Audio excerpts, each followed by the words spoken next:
Baik, bismillahirrahmanirrahim. Assalamualaikum warahmatullahi wabarakatuh.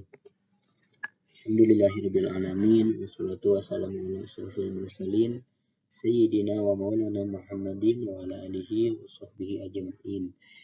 Alhamdulillah, kali ini saya akan membuat video presentasi untuk memenuhi syarat sebagai tugas UAS ilmu tauhid atau ilmu kalam yang diberikan oleh dosen pengampu, yaitu Ustadz Tauhid atau Ustadz Taufik Hidayat. Alhamdulillah, di sini ada beberapa pertanyaan yang harus dijawab melalui PowerPoint dan dibuat bentuknya video begitu. Oke, selanjutnya kita langsung saja ke pembahasannya. Di sini ada pengertian ilmu kalam dan ruang lingkupnya. Nah, secara sederhana, ilmu kalam itu adalah ilmu yang membahas tentang akidah atau keimanan dalam Islam. Nah, dalam pembahasannya, ilmu kalam menggunakan Al-Quran, hadis, dan juga akal, serta argumentasi yang logis gitu untuk menjelaskan serta mempertahankan kebenaran ajaran Islam. Seperti itu. Jadi, ilmu kalam itu tidak hanya membahas masalah keimanan aja, tetapi dia juga, atau ilmu kalam ini juga berusaha memberi daripada alasan dan juga argumentasi agar keyakinan tersebut dapat dipahami dengan baik begitu. Nah, di sini ada ruang lingkupnya, antara lain ada keimanan pada Allah, sifat-sifat Allah, kenabian, malaikat, kitab-kitab Allah, al-akhir, qada dan qadar, iman dan kufur, dosa besar, serta berbagai aliran dalam ilmu kalam. Seperti itu. Oke, untuk memaksimalkan waktu, kita lanjut slide selanjutnya. Nah, di sini ada persamaan dan perbedaan ilmu kalam, filsafat, dan juga tasawuf. Nah, jadi antara ketiganya ini memiliki persamaan karena sama-sama membahas tentang ketuhanan tentunya, dan sama-sama bertujuan membantu manusia memahami dan mendekatkan diri kepada Allah Subhanahu wa taala begitu. Nah, ketiganya juga ini menggunakan akal sebagai salah satu sarana untuk memahami agama begitu. Namun di antara ketiga ini pendekatannya berbeda begitu. Nah, ilmu kalam itu di sini perbedaannya, ilmu kalam itu lebih fokus pada asal atau pada masalah akidah dan berusaha mempertahankan keyakinan Islam melalui dalil dan juga argumentasi begitu. Kemudian filsafat bedanya yaitu lebih banyak menggunakan pemikiran dan penalaran secara mendalam untuk mencari kebenaran dalam ilmu begitu. Kemudian kalau tasawuf itu lebih menekankan pada aspek spiritual seperti penyucian jiwa, akhlak, dan juga kedekatan hati kita pada Allah Subhanahu wa taala. Itu tasawuf. Jadi kalau sederhananya, ilmu kalam itu lebih banyak membahas tentang keyakinan. Kemudian kalau filsafat ini lebih banyak membahas tentang pemikiran dan kebenaran gitu. Sedangkan kalau tasawuf itu menekankan pengalaman dan juga penyucian spiritual atau penyucian dalam agama begitu. Selanjutnya, nah sini nih ada iftirakul ummah, perpecahan umat Islam. Nah, apa itu iftirakul ummah? Yaitu perpecahan umat Islam itu menjadi beberapa golongan karena berbeda pemahaman dalam masalah agama gitu. Kenapa bisa berbeda pemahaman? Ya karena dari arur atau jalan tersampaikannya ilmu itu dari berbeda-beda orang gitu, dari Rasulullah ke sahabat, kemudian ke tabi'in, ke ulama, ke guru-guru kita dan lain sebagainya gitu. Sehingga pantaslah akan banyak perbedaan begitu. Nah, di sini ada hadis yang disampaikan ya Rasulullah SAW, yaitu bahwasanya umatku akan terpecah menjadi 73 golongan. Nah, semuanya di neraka kecuali satu golongan. Di sini tulisannya kecuali satu.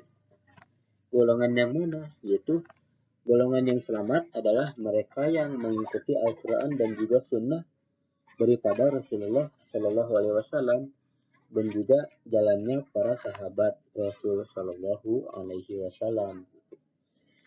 Jadi iftirakul ummah ini menurut saya pribadi sangat penting untuk kita pahami gitu, agar kita mengetahui bahwasanya perbedaan pemikiran dalam pengetahuan Islam atau sejarah Islam memang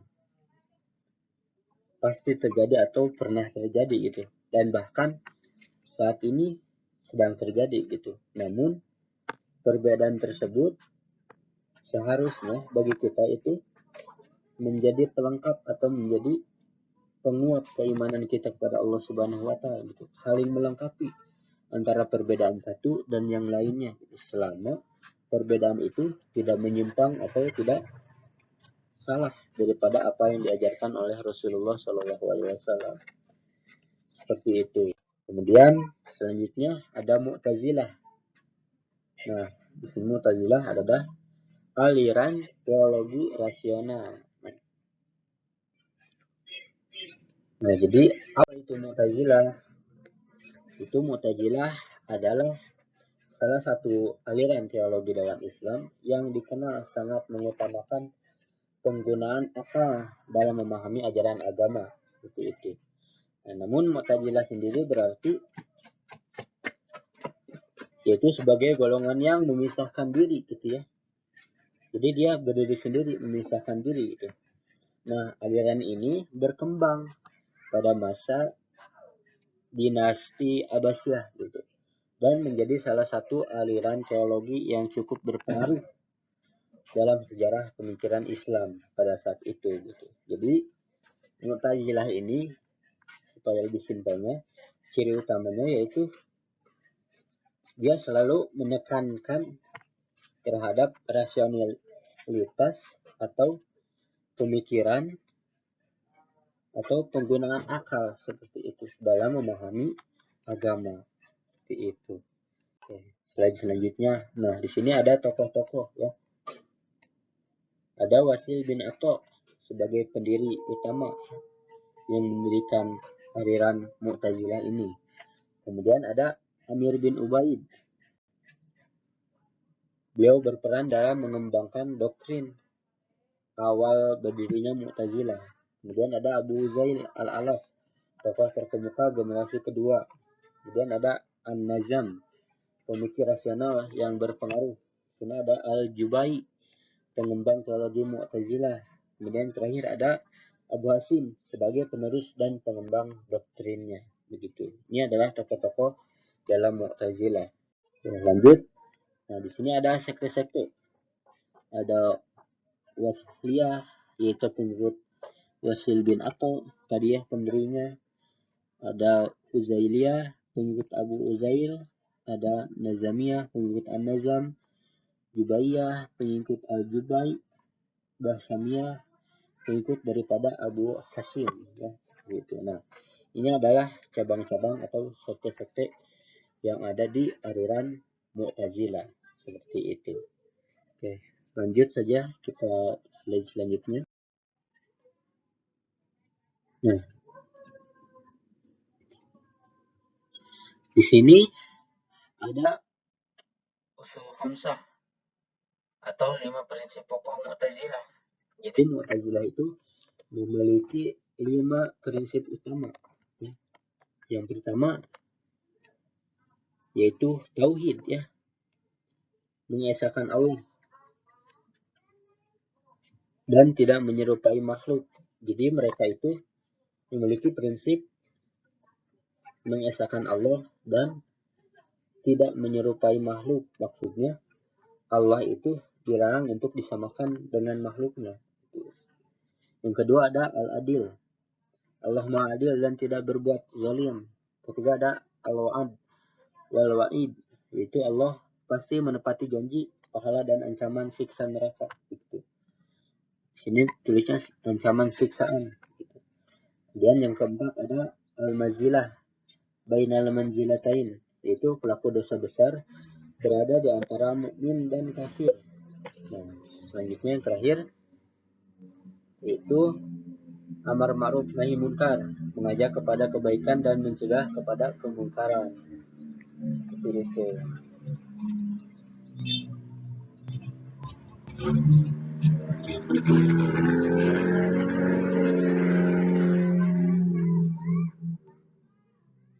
Ya, jadi ini adalah 5 prinsip pokok yang dipegang oleh kaum Mu'tazilah seperti itu. Kemudian di sini ada yang menariknya di poin keempat. Pelaku dosa besar berada di antara mukmin dan kafir. Nah, ini nih yang cukup menarik untuk kita bahas selanjutnya ya. Oke, selanjutnya kita lanjutkan dulu ke slide selanjutnya. Nah, kelebihan dan kekurangan Mu'tazilah. Nah, kelebihannya apa? Oke, kelebihannya Mu'tazilah ini mengembangkan pemikiran rasional dalam teologi Islam, mendorong penggunaan akal sebagai alat pemahaman agama, memperkuat argumentasi dan pertahanan ajaran Islam, berkontribusi pada perkembangan ilmu pengetahuan dan filsafat Islam. Jadi setiap aliran atau setiap pemikiran itu tentu saja memiliki kelebihan dan kekurangan apapun itu ya. Nah, di sini kelebihannya tadi sudah disebutkan ya. Mu'tazilah juga mendorong umat Islam untuk menggunakan akal dalam memahami agama ya. Itu pemikiran rasional teologi Islamnya seperti ini.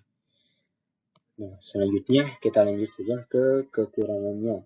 Nah, kekurangan dari Mu'tazilah ini terlalu mengutamakan akal hingga mengabaikan teks literal ya, atau mengabaikan daripada apa yang ada dalam Al-Quran dan hadis Rasulullah ya, yang diajarkan oleh Rasulullah. Kemudian beberapa pandangannya bertentangan dengan mayoritas ahli sunnah wal jamaah seperti itu. Seperti halnya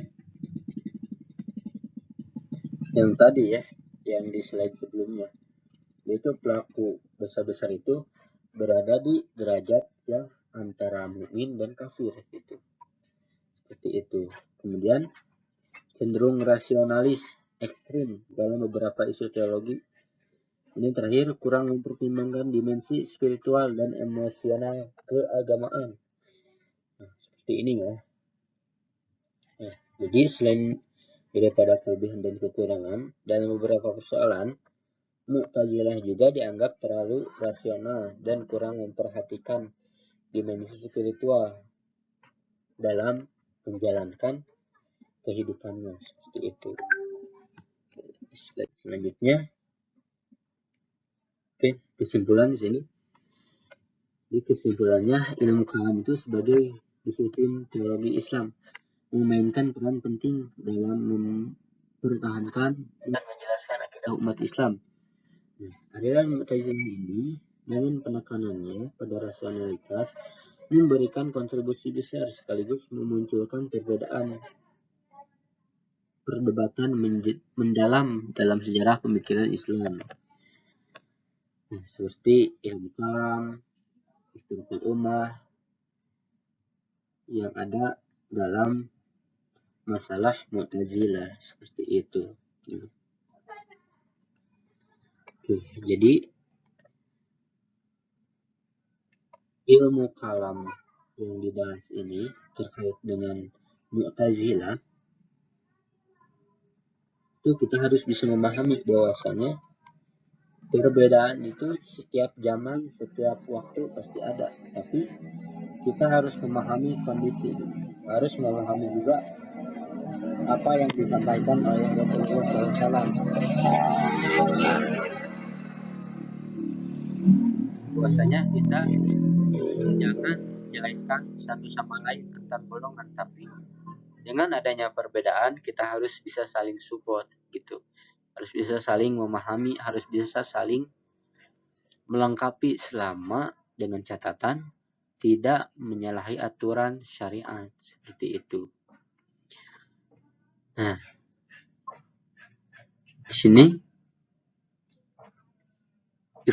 ilmu kalam yaitu fondasi akidah Islam. Iftiraqul ummah itu adalah perpecahan umat.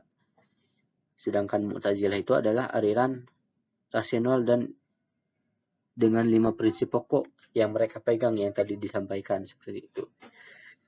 Seperti itu, mungkin itu saja yang dapat disampaikan. Mudah-mudahan bermanfaat. Alhamdulillahirabbil alamin. Billahi taufiq wal hidayah. Assalamualaikum warahmatullahi wabarakatuh.